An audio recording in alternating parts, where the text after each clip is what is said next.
victory last game. Yeah, they've seemed to be able to put together 45 to 50 minutes of great lacrosse. They finally were able to get enough to get a win last week, and they're going to be looking for a full 60 here this week as they face this dangerous Buffalo Bandits offense. Nanticoke with the crease dive scores very early in the game on the feed from Dane Smith. Tehoka Nanticoke makes it a 1-0 Buffalo lead.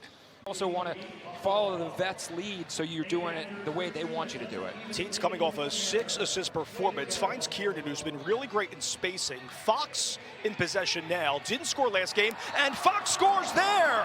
What a dunk there by Jake Fox! And it's a 1-1 game! Yeah, Brennell for Buffalo has been really good in transition. Here's Teet. Again, a goal and 6 assists last game. A beautiful fight. Sundown scores once more. It's been a terrific rookie season for Larson Sundown and a fantastic feed by Teet. Level at 2. Have their head up and find those opportunities to feed the ball. Keep an eye on Frazier today. He'll run those picks and those seals. Also get up top with those overhand shots. Really clinical. Smith, cross floor feed, and another goal for Buffalo. It's a 3-stop for the Bandits, and Byrne gets on the board for the first time this afternoon. Yeah, courage and some flying.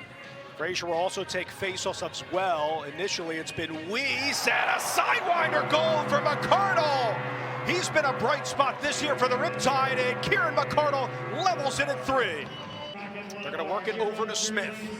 Smith, opposite side of the floor. Big seal in front. Borgatti lost his stick at the bounce shot in. Connor Fields gets on the board, and Buffalo regains the lead. You're getting 5 wins, winning their last 5 to be exact. But how about Kyle Buchanan, again, not available for this game. Connor Fields, both coming from the Seals and starring for Buffalo, too. They get another goal off the ball team thanks to Kevin Brownell. And it's a 2-goal advantage for the Bandits, a 5-3 game. Pick and roll, Nanticoke looking for a second, delivers yet again. What a pick and roll finish, 6-3 Buffalo. McCardle, the last goal scorer for New York, gets the seal by Sundown. 10 to shoot here for McCardle. Back over to Sundown. Right side now, O'Connor defending, over to Teet. 4 to shoot for Teet, bouncer and scores! Turning something out of nothing, Jeff Teet. And it's a 6-4 game.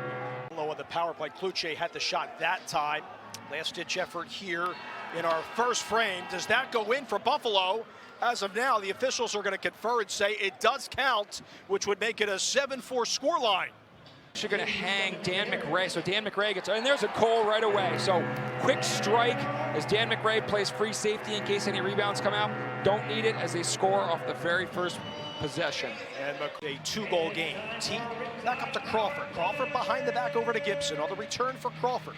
Crawford over Priola that time. Teet goes low on Vincent, scores. It's the second in this game for Jeff Teet. Another power play goal, back-to-back tallies on that end for the Riptide. Kind of the locked-in starter. I think having that confidence and that settled almost makes it much easier to prepare for games and get ready as Frazier makes them pay. And it was only a matter of time, I think, with that 5-on-3, as many shots as they were going to take. That was going to be a tough one to kill off. Docket 6 games yesterday. Buffalo trying to improve to 5-0. They're the only unbeaten team left in the NLL. And a goal from the outside for the Riptide. They add another, and it's a 11-9 game as New York gets another thanks to Crawford, his second in the game. Across that midline, so that was the call there. They didn't clear it in time. Good pressure there from this Buffalo team on the road. Smith, opportunity, Nanticoke, hat trick. Tehoka Nanticoke makes that look easy. He has the hat trick, and the Bandits lead by 3 goals. And that looks like that side, and Nanticoke read it perfectly, seeing that space off that 2-man game. Yeah, and if they're going down the alley, almost underneath, and that's a goal call. That's going to be a goal for Fox, Mitch. It's going to be his second on the dunk. I think Buffalo may challenge this. Vince thought he got a piece to nail it outside of the ball crossing the line, but for now the call on the floor is a goal for Fox. Already blown up about his first one. Some pretty impressive stuff there by number 18. See how the Buffalo Bandits respond at a 12-10 lead. Fields goes 5-hole and scores low yet again. The outside shooting has been so clinical from Connor Fields today. Adds another, it's a hat trick in the game, and the Bandits lead by 3. And that is powering. So here's Buffalo with Fields coming off that goal. Nanticoke also has a hat trick in this game too. Spinning around Storos that time. Back to Smith with a rocket. And it blast past Orleman. This is a surge from Buffalo late in the third stanza. They lead 14-10 on the man up. Riolo's still in the box. Riptide got lucky there. They just took a deep outside shot, and they had Byrne crashing hard, and that rebound tipped off another Bandits player. Kiernan sticks up here. You see them all set defensively with McKay, but it's Sundown crashing inside. Finds that seam in the middle, and Larson Sundown scores a 3-goal game. Yeah, and he's more of those outside shots where you have the time to freeze him or fake him and then shoot on the other side of him. That's what the Riptide are going to have to rely on to come back here. See if they do it here with Teat and Fox looking for the hat trick. He goes 5-hole, and he's got the hattie. Jake Fox with 3 goals, courtesy of the dish from Teat, and a 2-goal game. The Riptide down by 2. Teat trying to go middle. Instead, here's Crawford also with 2 goals. Right over Sweeting. That's it. Crawford gets another. A hat trick for Callum Crawford on a historic day in a Riptide uniform.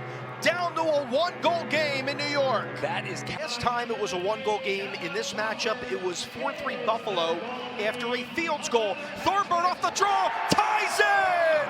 Jay Thornburn takes matters into his own hands and deadlocks the game at 14. Back to the offense. Picked off by McRae, the captain. He'll stay on the floor for a moment. 5v3. Here comes New York trying to take the lead. Crawford, one-timer, and a goal for New York! And the Riptide get their first lead of the game with 9:53 to go in regulation. They lead 15-14 over Buffalo. Lark, great rebound there, gives them a fresh 30. Crawford behind the back. Gets it back on the return over on the left side to Teat. With a bevy of options over to Crawford behind the back. Goal in the middle again. Connor Kiernan adds 1. And a 2-goal lead all of a sudden for the Riptide, leading 16-14 with exactly 9 minutes to go in regulation. And we've got down in front. Stay on this end here for the Riptide. 5v4 here with Teat. And the low burner's good for Jeff Teat. Jeff Teat, could you look more casual? Possession. And you see the Riptide subbed 2 players. Expect them in the last 5-7 seconds of the shot clock. Whoever the 2 top offensive players. Oh, that's a heck of a goal there by shot. Frazier. Chase Frazier from Dane Smith, cutting the lead down to 2. 29 to go at a turning clock.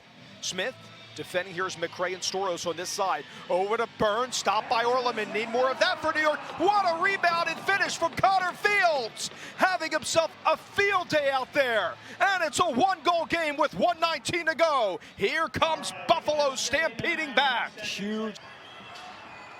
And here comes Byrne. Matt Vince is looking to the bench. He's getting the hold from Tavares, I think, because of that 5v4. They don't need the extra attacker. Byrne scores and ties the game at 17. 21 seconds to go, and Josh Byrne gives new life to Buffalo on the road. First home victory of the season. Buffalo looking to improve to 5-0. Smith, Byrne wins it on the road. Buffalo improves to 5-0, and they steal one here on Long Island. They win it 18-17 over the New York Riptide. They're the only undefeated team left in the National Lacrosse League. What